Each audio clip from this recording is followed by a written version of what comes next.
Hello everybody and welcome back to a new video. Hope you guys are doing absolutely amazing.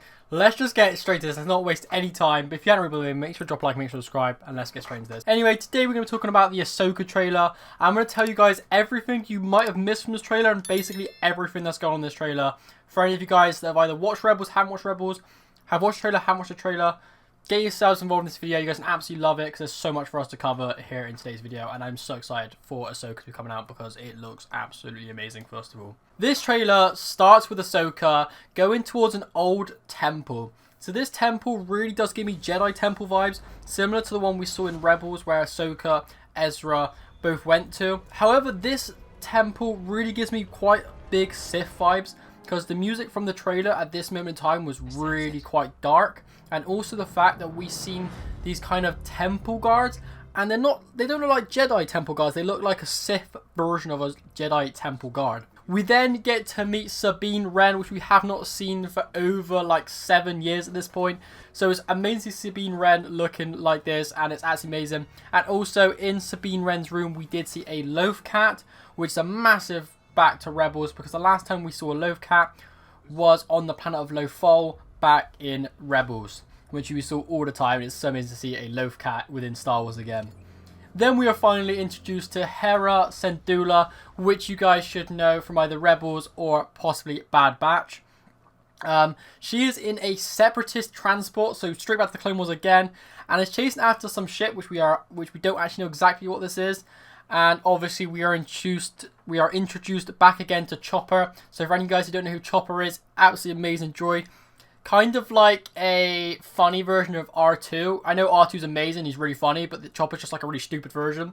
And amazing, you guys will absolutely love him. Since obviously Chopper is a droid that Hera got from a Clone Wars crash. So the pilot of this X-Wing crashed, died, and Hera took on Chopper from that point forward. So from a child.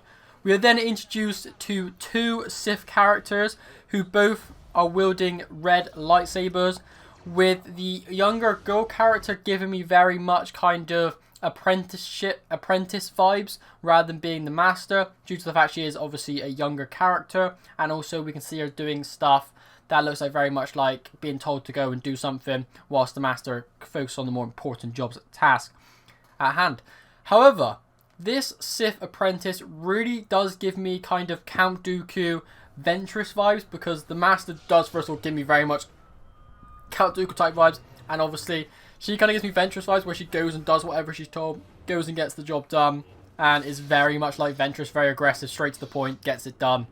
And I think it was really interesting to see that, because it really does give me Ventress vibes. Then we go straight back finally to Lothal, which we haven't, as I said, seen in like 7 years, with Sabine Wren looking over Lothal in the exact same position we saw in the end of Rebels, being on the balcony of Ezra Bridger's house, looking over Lothal as a load of different like Corvettes and X-Wings fly over his house.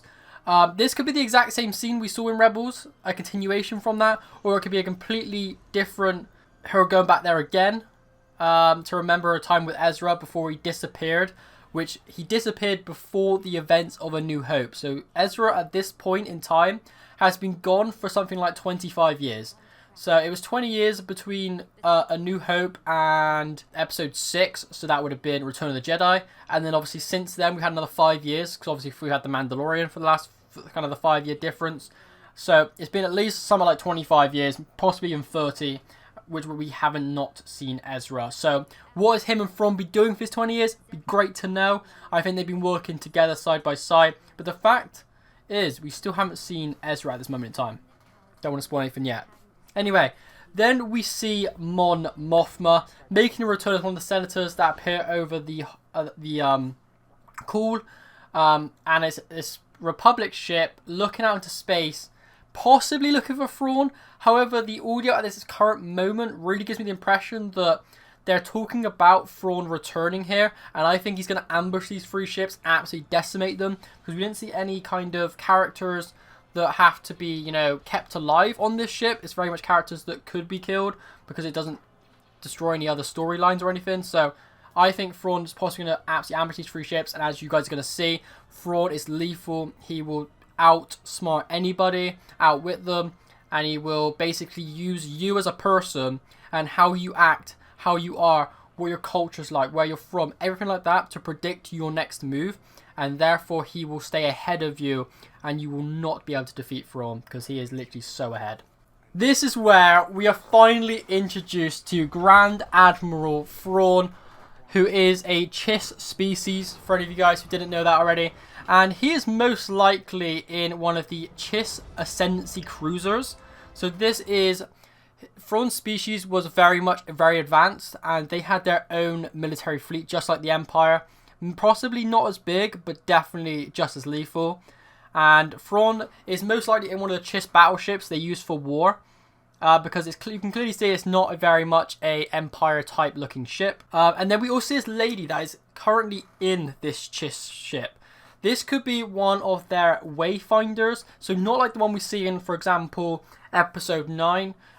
This is a person wayfinder. Basically what they are, they're quite like Jedi in a way.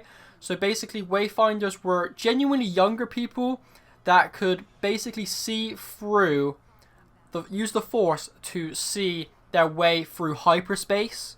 So instead of using like traditional ships, use a hyperspace map to map their way through space to get themselves to where they want to be.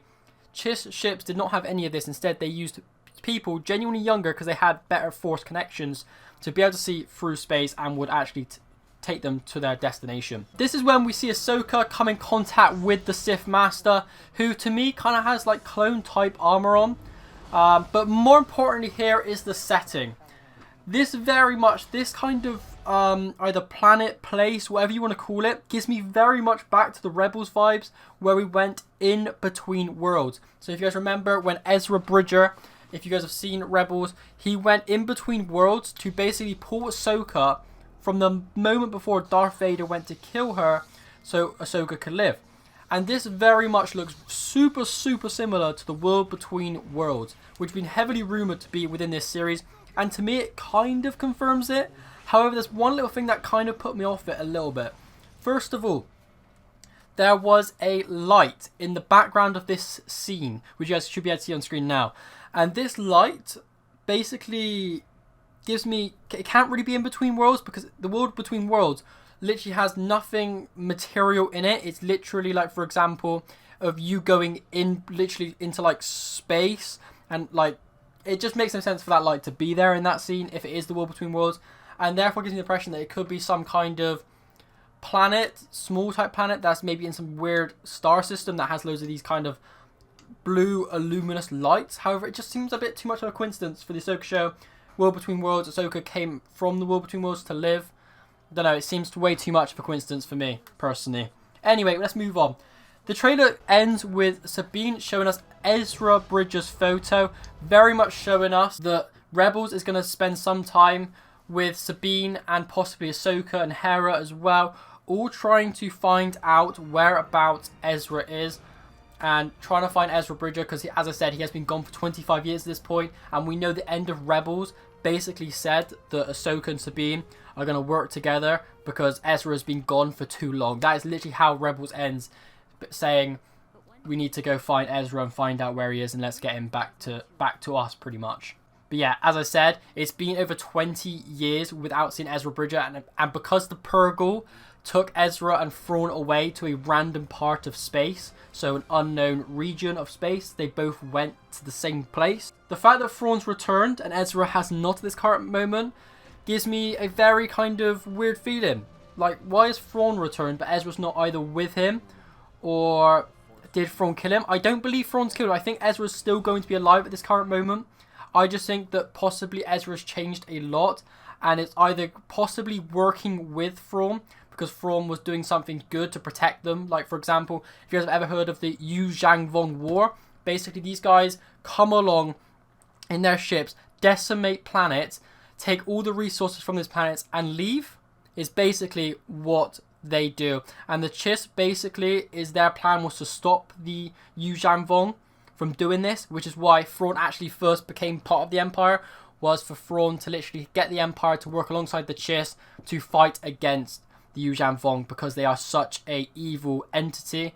who will literally just kill anybody and wipe out any planets they come across. They are literally conquerors and destroyers. So possibly that's what Ezra and Thrawn have been doing for the past 20 years, is fighting off the Huyang Vong. Because obviously with the Empire gone, they can't really rely on the Empire to help them out anyway against the Huyang Vong. And plus, the Emperor, when he was the Emperor back a few years back, he wasn't too bothered about the Huyang Vong. He knew they were a threat, but he also knew from Thrawn that they were quite a distant threat, so he could focus on what he needs to focus on first, which, as I said, was a Death Star, that project first, and come to Chiss at a later point and deal with Huyang Vong when that threat became more prevalent and more closer to his region of the galaxy. Anyway, we then get a scene just like the one Vader had in Rogue One, killing off the New Republic's officers and personnel. So this is this new kind of threat we see, is this new kind of Sith, and he is fighting against the officers and personnel, very similar to the scene we saw Vader with the hallway scene.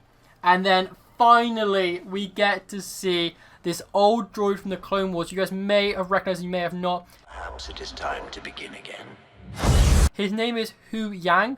He is one of the droids that was back in the Clone Wars who makes every single Jedi's lightsaber for the Old Republic and the Original Republic.